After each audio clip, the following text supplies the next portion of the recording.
Okay. What is up, guys? Fahan here. I'm currently with my friend from the other side of the world, Michael Wilhelm. I met him in 2018 while I was in the United States for a holiday, for a vacation. He's actually based in Washington, D.C., a police officer with the D.C. Protective Services. So, Michael, how are you, man? It's been I'm a while. good. Yes, it has. So Doing good here. How's the situation over there? Well, the situation is bad in New York City, and we expect it to get worse here in DC in about 2 weeks. Right now, we're having about 1,000 deaths a day in the United States. So those numbers sound horrible, but we do have a large population, 320 million people. So taken into context, I guess it's not astronomical yet, but it still sounds horrifying to have 1,000 people a day dying from COVID-19. Oh man, I'm so sorry to hear that, man. Anyway, just to give you the statistics in Singapore, 1,114 confirmed cases, 282 cases recovered with 6 deaths, one just announced today, 88-year-old man. Yeah, but definitely, as you said, America is more because of the larger population over there. And quite sad to say that currently the Prime Minister of Singapore, he has initiated a so-called lockdown. It's not really a lockdown, it's a circuit breaker, he likes to call it. He has initiated whereby all workplaces has to be closed. Eateries to only allow delivery or takeaway, and all the schools have been closed. No recreational activities, and public strongly advised to stay at home from 7th of April until May 4th. How about you guys in DC? I mean, different cities have their own different protocols, right? So how about DC? What's happening over there? What are the measures that they're doing to slow down the spread? Right. Yeah, very similar, it sounds like. Basically, the president has delegated that authority to the individual governors to determine it for each state. And right now, Maryland, Virginia, and D.C., which are all right together, have basically the same policy in effect. And it's called a stay-at-home order.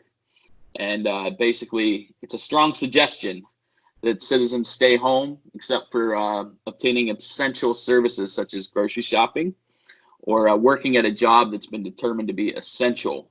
You're allowed to exercise. That's probably the one difference we have, it sounds like, to yours. But they're telling everyone if you do go out to exercise to do it by yourself or with someone you live with, and stay 6 foot away from everyone else. Also, something new that just came out yesterday, the CDC, which is the American Center for Disease Control, finally now is suggesting that Americans wear masks or something over their face when they go outside. Prior to this, they've been telling us not to do it. But the speculation was the reason why they were telling the citizens not to do it was because they were trying to save all the masks for the hospitals. Speaking of the masks, right? I've been reading about the media that the US is having a shortages of masks. Like, what was the mask situation for you? Well, I can tell you for me, they're very, very short supply, the N95 mask. I have 2 of them right now available to me, but basically I don't know when I'll get any more. So I need to make them last as long as possible. And the CDC, again, is recommending that we spray them down with Lysol or another disinfectant and use them for many days in a row. There will be more coming, but they're probably at least a month out. The president has enacted, it's called the Defense Production Act.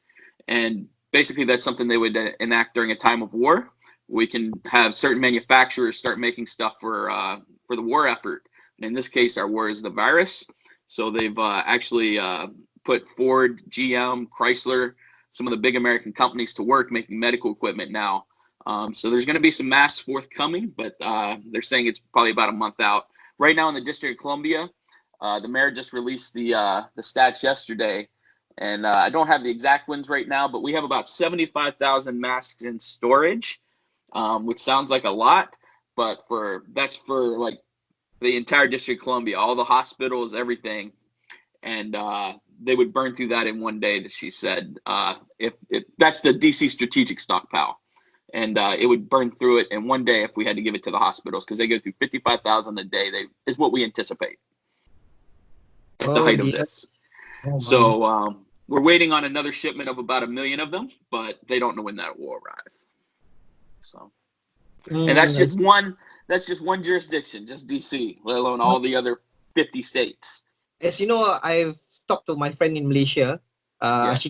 Her country is basically on lockdown. They can only go out and buy food, and there is enforcement being taken, by people who like hang out in groups or who are not Uh-huh. really at home. The police actually ask questions like, "What are you doing here? You're supposed to be at home." Right. Is the sort of enforcement taking place in the United States in your area in Washington D.C.? No, and part of the problem is one of the weaknesses of a constitutional republic where certain rights are guaranteed is the government has limited ability to control the movement of its citizens.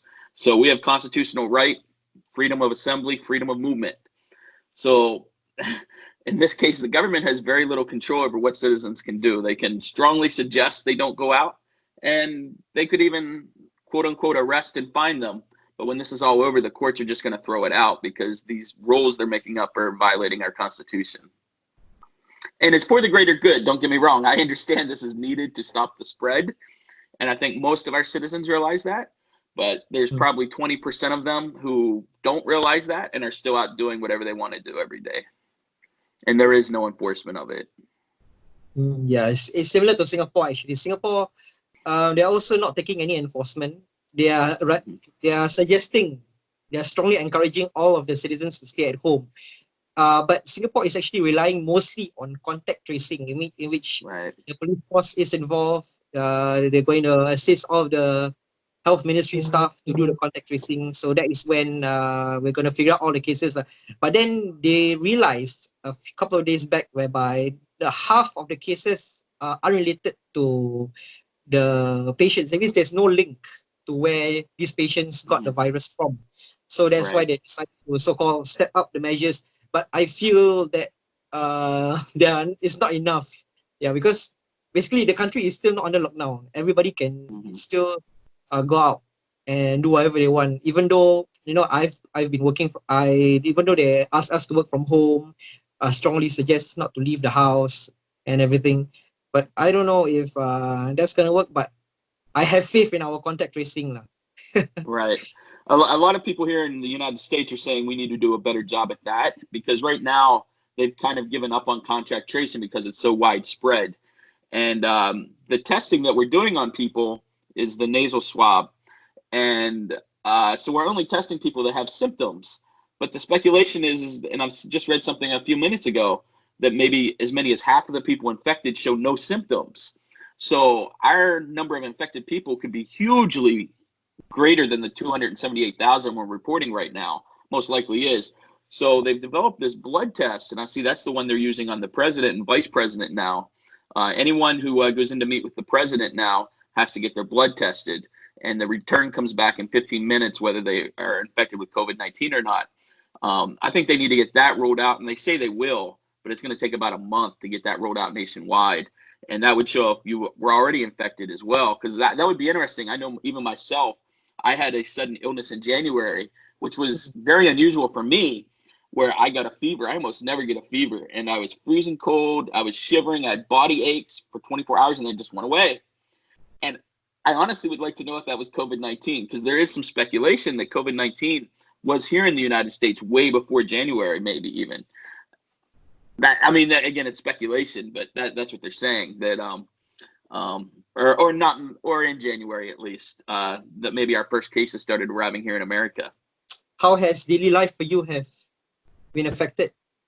How has daily life for you? Like, I mean, you're a DCSP officer, right? Do you actually go out and enforce those who are crowding or to go home whatsoever?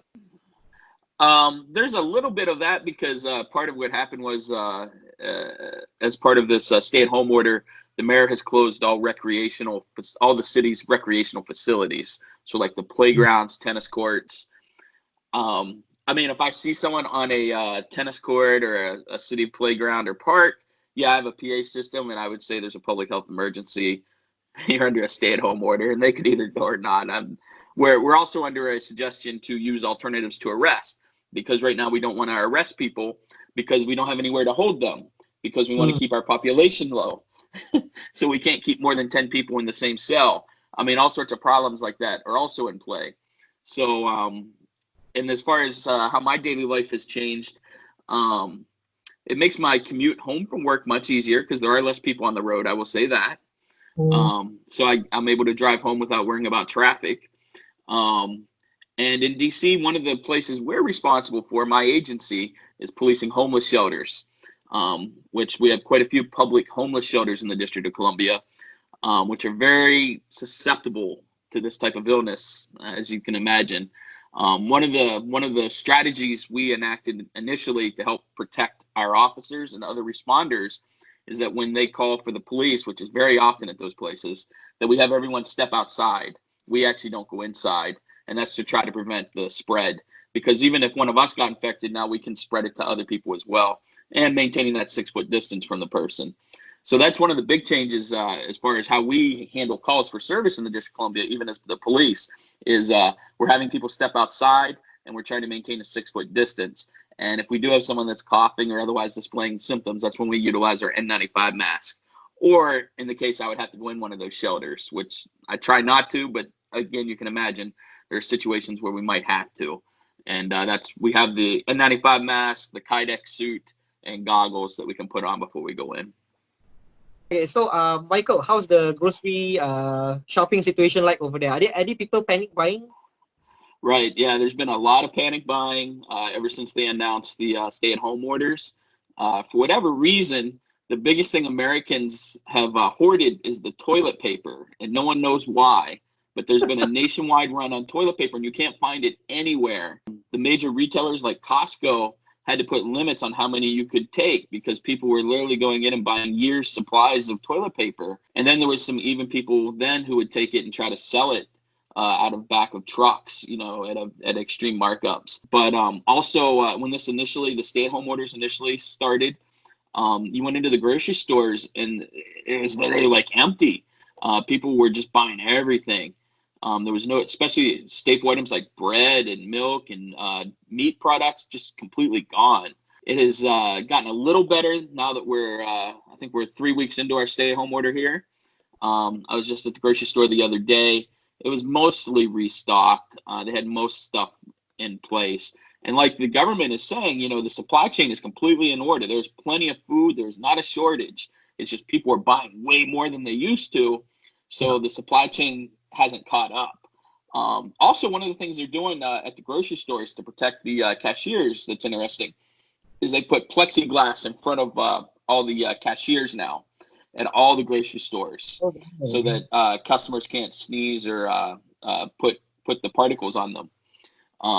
And then they've also have signs usually at most of them, and some places put tape on the ground for the 6-foot distance that you're supposed to maintain from each other. I mean, here in Singapore, the Prime Minister wanted to make a speech. He just announced on his Facebook page that he wanted to make a speech on April 3rd. And suddenly, before the speech itself, there were people at the supermarket, at the grocery store, just queuing up, buying up everything. And it was the same thing also. The panic buying also happened here when the coronavirus started in Singapore, and for us, there's no plexiglass, but they wanted to maintain the social distancing, right? So they've actually put tapes on the floor where you have to stand behind. Yeah. It's ridiculous, but went to the grocery store today. Thank God, not as much people as as previously, but items are well stocked and everything is still there. And even the Prime Minister has made an announcement whereby please don't panic buy. It's going to affect everybody. Well, that's the other thing in the United States, again, with our Second Amendment, they say gun sales are through the roof right now. Like Americans are buying guns like no other because they're a little concerned, I guess. They're hoarding all this stuff. They want to make sure that if chaos ensues, that they can defend their stuff. Oh my gosh. Yeah, just like a apocalypse, huh? Yeah, exactly. I don't think I have any more questions for you, but how long do you think this will last? So we're very, very optimistic. I will say President Trump is very optimistic. He wants to get the country back running again by the end of around the end of the month here. And I think certain parts of the country, probably of the United States at least, can probably get back to mostly normal. get our businesses operating, because this has really crashed our economy. Obviously, I think it's going to be probably June at the earliest till everything gets back to normal. But I'm hoping parts of the country, like even here, by the end of the month, we'll be able to start getting back to normal. Obviously, New York City is a complete disaster. It's going to be bad there. These numbers are just going to keep going up, and that's unfortunate. But probably between New York City, New Orleans, there are two big ones right now. Because they had Mardi Gras in New Orleans, about a month ago, and a lot of infections spread. And then also apparently the baseline health conditions of people in Louisiana are much lower than the rest of the country, so it makes them more susceptible to this. So it'll probably be a little later for New Orleans as well. But I'm hoping June 15th. That's my date. Let's be back to normal, June 15th. That's a very optimistic deadline, man. Yeah. We're not sure, but I mean, for us here in Singapore, we're probably going to wait until everything really dies down. Then maybe all of these restrictions will be uplifted. We're gonna see how it goes. I mean, I myself cannot go into Malaysia right now, and we are really dependent on them, for everything. Right. Mm-hmm. So we're gonna see how. I'm hoping by June too, hopefully. Yeah. But this thing, from what I foresee, is going to take a while to definitely fully recover. Even the economy, in terms of the economy, I think it's gonna take even years probably to recover. This is the worst slump ever, since SARS and even 9/11 probably. Okay, so I think we're gonna end this broadcast here. Thank you, Michael, all the way from Washington DC, the other side of the world, joining us. Thankful that he's able to give his perspective, his side on what's happening in the United States. And we will see you in the next one. All right.